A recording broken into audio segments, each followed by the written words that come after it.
Well, Christmas Day is cool, and when the Easter Bunny arrives for the first time and you get to do the egg hunt, that's fun as well. But there's nothing better than the morning of the NBL season opener. NBL26 has arrived this morning. Tonight, we will be in My State Bank Arena in Hobart for the season opener, and the madness begins with Tasmania and Melbourne. I'm Jack Hebron. Derek Rucker joins me. Ruck, great to see you. It's all thanks to Code Sport. Of course, you're number one for everything basketball. Here we go. Here we go. And we are dressed for Tasmania. We got matching hoodies ready for the game tonight. I'm so pumped. It seems like not too long ago where I was in Las Vegas watching everybody at the Summer League, and you snap your fingers, and here we are with developing into one of the really strong rivalries in the NBL, Tasmania and Melbourne United. Well, it's weird. We could have almost just done this from an airport lounge, couldn't we, really? Like, we're on the same flight very soon, but it's an early start for us. Let's just talk about the hype and the buzz and everything leading into it. I must admit, it's obviously right in the middle of AFL finals at the moment and NRL finals, but everywhere I go at the moment, everyone is asking me about the NBL. It's got some serious momentum coming into tonight. It certainly does, and it's no secret anymore. We are advancing past the niche sport category, and if you look around the country, every fan base in each city has a reason to be rightfully enthusiastic about what's to come. There are no weak teams in the competition, Jack. Everyone is strong, and tonight we get to see two of the strongest ones in the competition. They are going to be hard to beat, as is most teams, as I mentioned before, but in particular, I'm really looking forward to watching these two teams battle. Yeah, I can't wait for it. Tonight is an interesting one for a lot of reasons. The first thing, Derek, is the mystery around Chris Goulding at the moment. So there are some reports, nothing super confirmed. We had nothing from Melbourne United at this stage as well, but Chris Goulding is in doubt with a leg injury. So not ideal for Melbourne to start the season. It's not. And as we do more research and try and find out what type of leg injury it is, that will give us more insight into whether or not it's worth taking a risk and playing him tonight. If it's a calf injury, we know he's had problems with them in the past, it's not worth it, Jack. If it's a quad, depending on the severity, guards can usually get by with quad complaints. But if it's a serious one, obviously he's out. And groin, 100%, any type of problem, you have to be out. So that's where I kind of break down his injury going into this one tonight. So you're saying if the risk is that your star gets injured on opening night and misses a month, 6 weeks, etc., it's not worth taking the risk? It isn't, and it's painful. I'm sure, Chris, you don't want to miss the beginning of a season, and you don't want to miss the end of the season. So my advice to him would be, look, you've got plenty of basketball in front of you. Don't be impatient. Sit out. Wait till you're 100% because if you look over the past two championship series, he hasn't been in optimal health when they've needed him most. So I think that's got to be at the forefront of Melbourne United thinking going into this one. Hey, try and help us understand a little bit here, Ruck, what it's going to be like for Milton Doyle tonight when the ball goes up in the air at 7:30. And he's back at My State Bank Arena. Now, you have done this before. You have moved from one NBL team to another and had to go up against your former team. What's that like? Well, it's strange going in and you're approaching the game from a totally different perspective. It's almost the exact opposite. Now, with respect to how the public and how the fans are going to respond to Milton, I think it's going to be 100% favorable. This guy's going down as one of the great in Tassie sporting history for his contributions to a championship season. And not only that, he's just been a good ambassador for Tasmanian sport and the JackJumpers in his time there. But, you know, as it is nowadays in pro sport, rarely do you get a chance to ride out that wave and finish with the team that you came in with. And now Milton has a chance to go do greater things and kind of add to his legacy as a winning player with Melbourne United. I think what makes that so fascinating, Derek, is that some guys would thrive off that sort of energy and maybe being the villain. But Milton seems a very passive and a docile sort of personality. So it's a different mix there. Well, yeah, you're right. And, you know, Jack, I was just thinking about this possibility. Imagine if they booed the hell out of him. which would be totally out of place, which would be 100% out of line because he does not deserve that at all. But just imagine if that crowd, which they have the right to do as well, they paid their money to go see the game. They want to see their team win, and Milton is no longer a part of that team. That would be something quite striking. But I think overall, look, as I said before, he's done so much for Tasmanian basketball and the JackJumpers. I think they should get up on their feet and applaud for him. I couldn't help but notice, Derek, when NBL.com.au put together the season predictions and all of our commentary team were asked for their thoughts and they sent them through. I couldn't help but notice that I was one out having Tasmania winning the championship. And even more so was the amount of people that didn't have them making the top four. Are we sleeping on this team a little bit here? What's going on? That's the nature of the JackJumpers. And, we in the media so often get to focus on the big teams. Obviously, Perth making big moves. Melbourne United just always there year in, year out. Sydney doing their thing. So I understand it when you're evaluating the talent and how it's going to line up in terms of your final position on the ladder.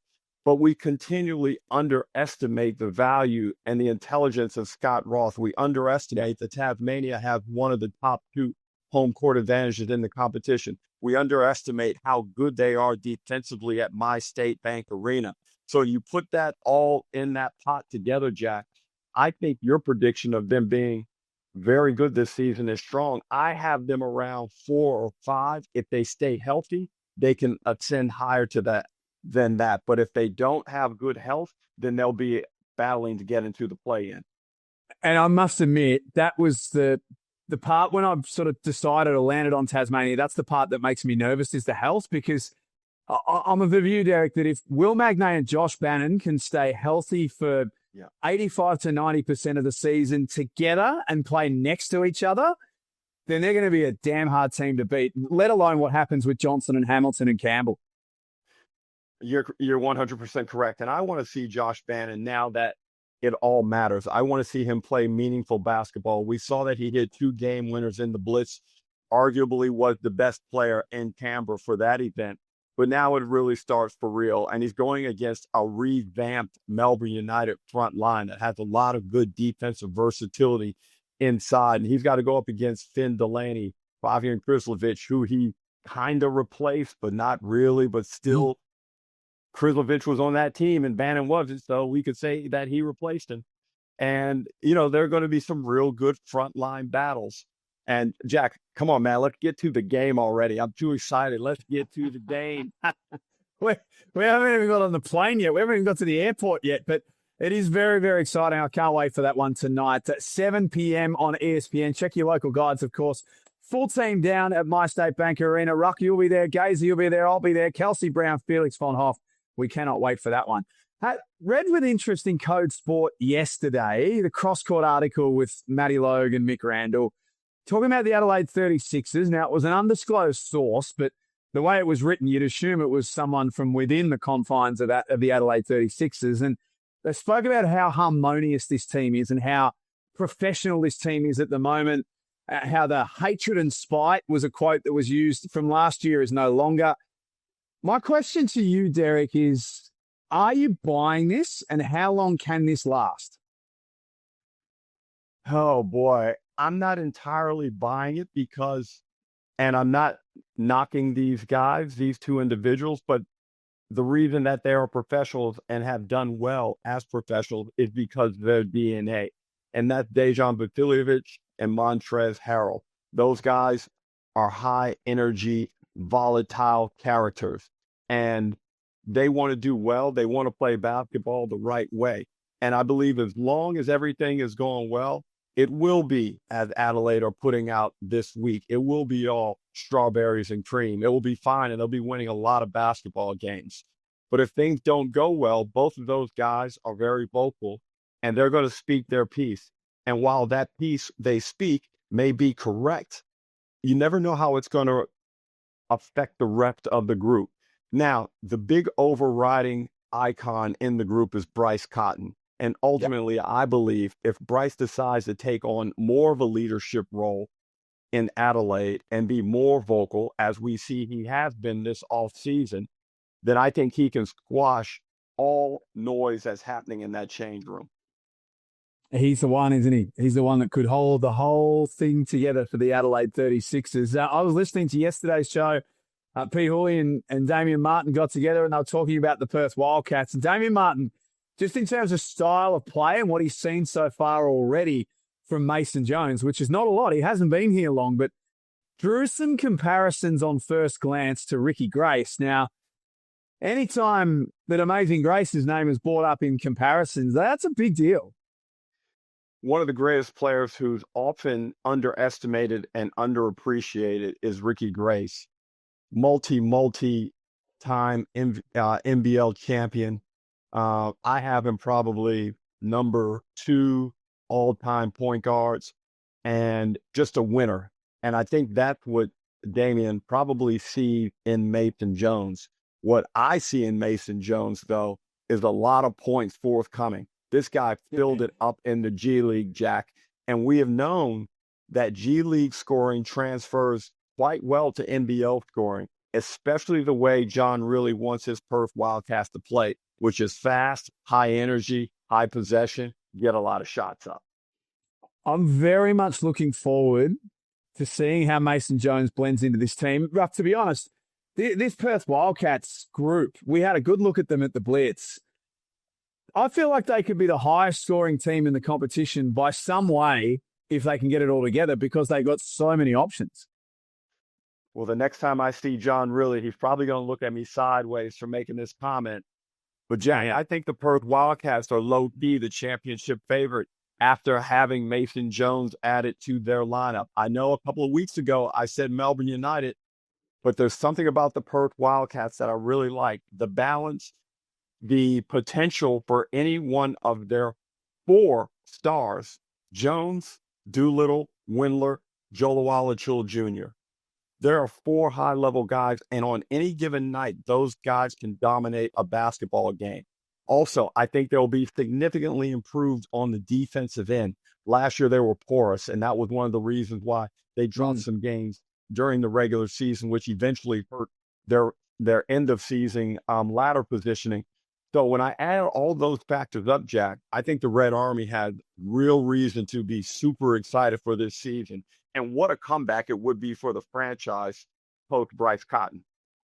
Isn't it great to see, Derek, even just the vibes from the Red Army? Like they're very vocal and passionate. It's what we love about them. But if you look at the way that the fans are talking about the Wildcats team now compared to what they were 2 months ago, it's vastly different. So it feels like the fans can see the vision too. Yeah, and we love that about the Red Army. They can be mad at John Riley one week, love him in the few weeks afterwards. They hated Mark Arena for ruining the franchise when Bryce Cotton left. Now all of a sudden they like what he's done and they're in line with his vision. But this is what we love. Like, don't be indifferent, NBL fan bases. Love us, hate us, whatever, but have some level of passion and emotion about everything in the NBL because it is a wonderful competition. It most certainly is. And the Perth Wildcats you're going to see on Saturday night at home in their first game of the season. Lastly, some team news. It's even though we're on the day of the season, we're still getting team news, and that comes from the Illawarra Hawks late yesterday. Jonah Antonio has been signed as a nominated replacement player, and that's on top of Bawali Bales being added to the Hawks a couple of days ago. So still just making some final touches on their roster for this season, the defending champions. And very astute final touches, Jack. I thought Bawali Bales was a smart signing by Justin Tatum. Bales had an excellent stint over in the NBA Summer League. The New York Knicks really enjoyed what he did, and now he's earned himself a right to be back in the competition. And Jonah Antonio, a flamethrower, Jack, a guy that's going to provide instant offense and serious shooting threat for opposition throughout NBL 26. And I think this is an area where I was a bit worried about Illawarra going into the season. Did they have enough firepower from the outside? Well, now Jonah Antonio give Justin Tatum a little bit of an insurance policy coming off the bench. Hey, before we finish up, it is the day of the season, but don't forget that Supercoach NBL is back. but not as you know it. It's a new week-by-week fantasy game, and the aim is to beat the coach, the monster.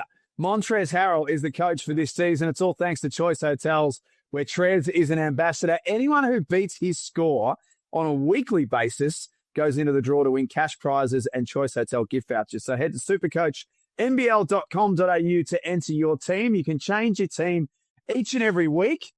Give me one lock, Derek, if for your team. Who's one that you'd absolutely be locking in for round one? I'm going with Bryce Hamilton.